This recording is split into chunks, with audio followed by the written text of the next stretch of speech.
Hi అండి. అందరికీ నమస్కారం. వెల్కమ్ టు గారెలు బూరెలు. పండగలకే కాకుండా నార్మల్ టైంలో అయినా మినపప్పు, బెల్లంతో చేసే ఈ నేతి సున్నుండలు హెల్త్‌కి చాలా మంచిదండి. పిల్లలకు కూడా చాలా బలం. దీని ప్రాసెస్ ఏంటనేది ఈ వీడియోలో చూద్దాం. దీనికోసం ముందుగా ప్యాన్ పెట్టుకొని అందులో కప్పున్నర వరకు మినపగుళ్ళుని తీసుకోవాలి. లో ఫ్లేమ్‌లో పెట్టుకొని మినపగుళ్ళు అనేది ఫ్రై చేసుకోవాలండి. ఒక 20 మినిట్స్ వరకు మనకు టైం పడుతుంది మినపగుళ్ళు ఫ్రై అవ్వడానికి. లో ఫ్లేమ్లో పెట్టుకొని నిదానంగా ఫ్రై చేసుకోవాలి మాడిపోకుండా. మనకి మినపప్పు అనేది ఎంత బాగా ఫ్రై అయితే సున్నుండ అనేది అంత టేస్ట్గా ఉంటుందండి. కంప్లీట్గా కలర్ చేంజ్ అయిన తర్వాత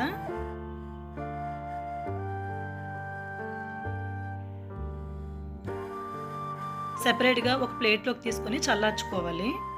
అదే ప్యాన్లో 1/4 కప్పు వరకు బియ్యం తీసుకొని అందులో 4 ఇలాచీ వేసి బియ్యం కూడా లో ఫ్లేమ్లో పెట్టుకొని ఒక 10 మినిట్స్ వరకు ఫ్రై చేసుకోవాలండి.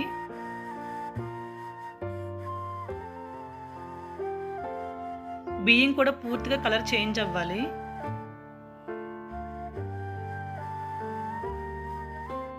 ఇప్పుడు బియ్యం కూడా సెపరేట్గా ఒక ప్లేట్లోకి తీసుకొని చల్లార్చుకోవాలి.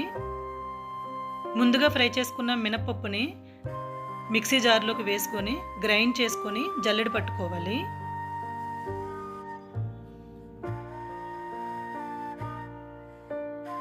మిగిలిన పిండిని మళ్ళీ మిక్సర్ జార్లోకి వేసుకొని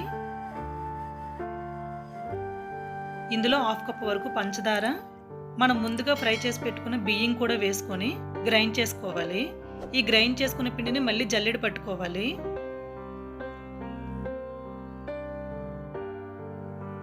ఇందులో 1 కప్పు వరకు తురిమిన బెల్లాన్ని వేసుకోవాలి. నేను తీసుకున్న 1.5 కప్పు మినపప్పుకి 1/2 కప్పు వరకు పంచదార, 1 కప్పు వరకు బెల్లం వేసుకున్నాను. లేదంటే కనుక 1.5 కప్పు వరకు బెల్లాన్ని పూర్తిగా వేసుకోవచ్చు.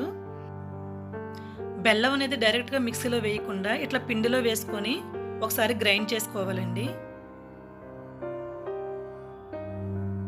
మనం తీసుకున్న క్వాంటిటీకి 200 గ్రాములు నెయ్యిని తీసుకున్నానండి. ఈ నెయ్యిని బాగా వేడి చేసుకొని పక్కన పెట్టుకోవాలి. మనం ముందుగా ప్రిపేర్ చేసుకున్న పిండిలోని కొద్ది కొద్దిగా వేసుకుంటూ కలుపుకోవాలి.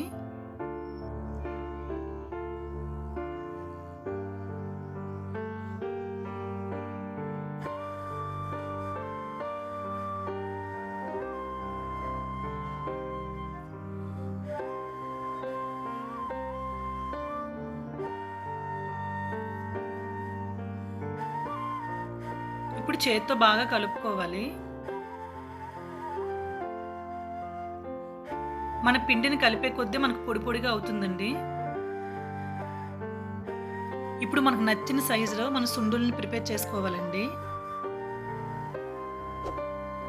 సున్నుండల్ని ప్రిపేర్ చేసే కొద్దీ మనకి పిండి అనేది కొద్ది పొడి పొడిగా అవుతుంది. నచ్చితే కనుక కొద్దిగా నెయ్యిని యాడ్ చేసుకోవచ్చు. లేదంటే కనుక పొడి పొడిగా అయిన తర్వాత కొద్దిగా గట్టిగా అదిమి సున్నుండ అనేది ప్రిపేర్ చేసుకోవాలండి. ఈ హెల్దీ రెసిపీని మీరు తప్పకుండా ట్రై చేయండి. ఎలా వచ్చిందో కామెంట్ సెక్షన్లో కామెంట్ చేయండి. ఈ వీడియో కనుక మీకు నచ్చినట్లయితే మీ ఫ్రెండ్స్కి, రిలేటివ్కి షేర్ చేయండి. మా ఛానల్ని సబ్స్క్రైబ్ చేసుకోండి. Thank you for watching.